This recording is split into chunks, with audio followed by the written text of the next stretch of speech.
Hello friends, income tax के cases की series में आज जो केस हम डिस्कस करेंगे वो इस चीज़ को लेकर के है कि यदि एसएससी के ऊपर कोई सस्पिशियस ट्रांजैक्शंस को लेकर के डाउट है और एसएससी को सेक्शन 148 का नोटिस इशू किया जाता है और जो एलिज्ड सस्पिशियस ट्रांजैक्शंस हैं वो एसएससी की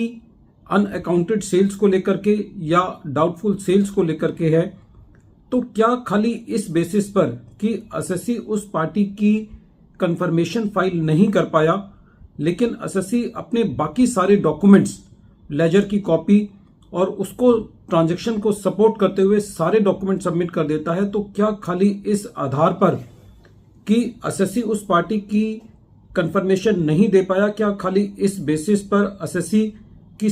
सारी सेल्स को उसके इनकम में एड बैक किया जा सकता है? यही इशू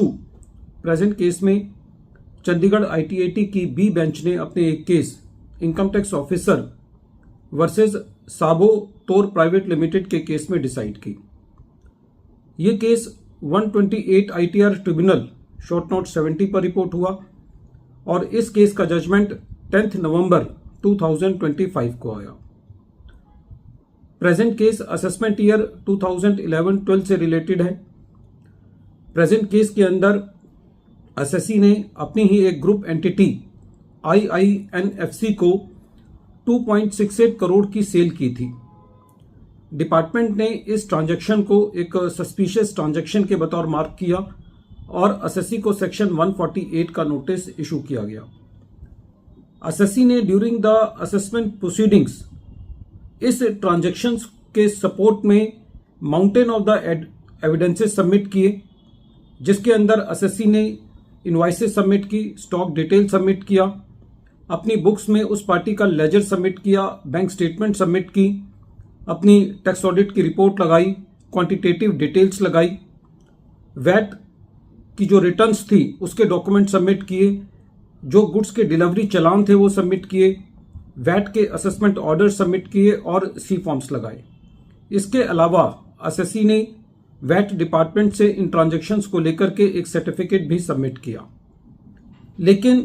असेसिंग ऑफिसर ने खाली थर्ड पार्टी इंफॉर्मेशन के बेसिस पर बिना इंक्वायरी किए हुए इस पूरी की पूरी सेल को एसएससी की इनकम में एड बैक कर दिया। जब ये मैटर सीआईटी अपील के पास था तो सीआईटी अपील का ये कहना था कि प्रेजेंट केस के अंदर जो एडिशन की गई है वो मात्र थर्ड पार्टी इंफॉर्मेशन के बेसिस पे की गई है और असेसिंग ऑफिसर ने इस एडिशन को करने से पहले कोई भी इंडिपेंडेंट इंक्वायरी या कोई भी वेरिफिकेशन नहीं की। प्रेजेंट केस के अंदर जो असेसिंग ऑफिसर के एडिशन का मेन आधार था वो ये था कि एसएससी ने उस पार्टी की कंफर्मेशन फाइल नहीं करी, जिसके लिए सीआईटी अपील का ये कहना था कि बाकी सारी ट्रांजैक्शंस और बाकी सारी एविडेंसेस इस बात को दर्शाते हैं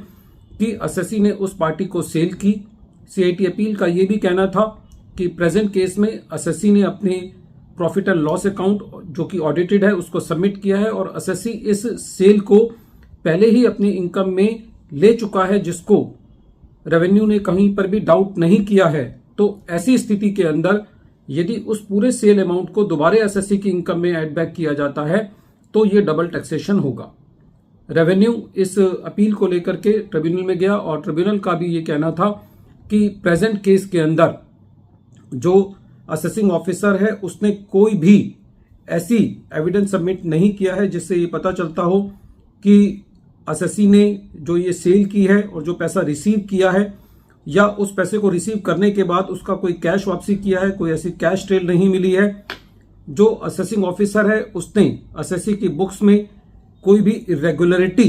पॉइंट आउट नहीं की है और जो मोस्ट इंपॉर्टेंट है इस केस में असेसिंग ऑफिसर ने एसएससी की बुक्स भी रिजेक्ट नहीं की हैं। तो ऐसे केस में जहां पर एसएससी ने सारे एविडेंसेस सबमिट किए हैं तो खाली एक सस्पिशन के बेसिस पर, खाली एक थर्ड पार्टी इंफॉर्मेशन के बेसिस पर एसएससी का एडिशन नहीं किया जा सकता। फ्रेंड्स, ये एक रूटीन देखा गया है कि असेसिंग ऑफिसर के पास जब वॉल्यूमिनस डॉक्यूमेंट्स उस ट्रांजैक्शंस को सपोर्ट करने के लिए सबमिट किए जाते हैं तो असेसिंग ऑफिसर किसी भी एक बात को पकड़ करके कि ये एसएससी ने पूरी नहीं की उसका एडिशन कर देते हैं। बाकी सारी ट्रांजैक्शंस चाहे उसी ट्रांजैक्शन को दूसरे तरीके से सपोर्ट करती हो तब भी उस डॉक्यूमेंट्स को इग्नोर कर देते हैं और जो डॉक्यूमेंट सबमिट किए हैं उनमें कोई भी इरेगुलरिटी या कोई भी कमी बताए बिना एडिशन करते हैं। तो ऐसे केस में जहां पर एसएससी ने वॉल्यूमिनस डॉक्यूमेंट सबमिट किए हैं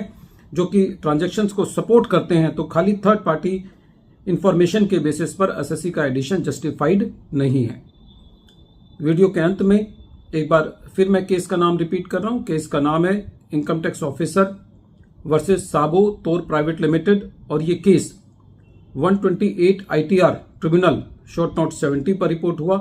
और इस केस का जजमेंट 10 नवंबर 2025 को आया। Thank you friends.